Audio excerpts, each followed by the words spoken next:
Patay ang mag-asawa matapos na masunog ang dalawang gusali sa Angeles City, Pampanga. Tutukan sa report.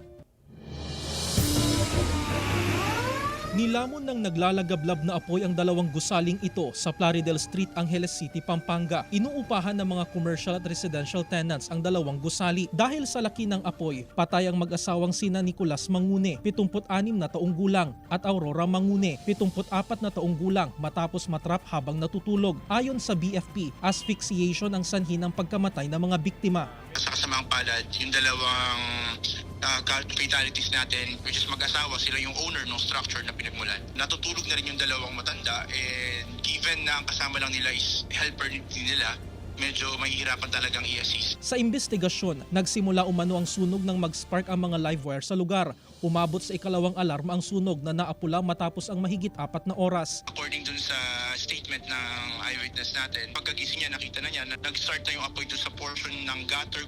And since gawa nga sa light materials yung dalawang structure, mabilis kumalat yung apoy. Sa tala ng BFP, aabot sa 5 million pesos ang halaga ng napinsala sa sunog. Jarek Pasiliao, 1 North Central Luzon.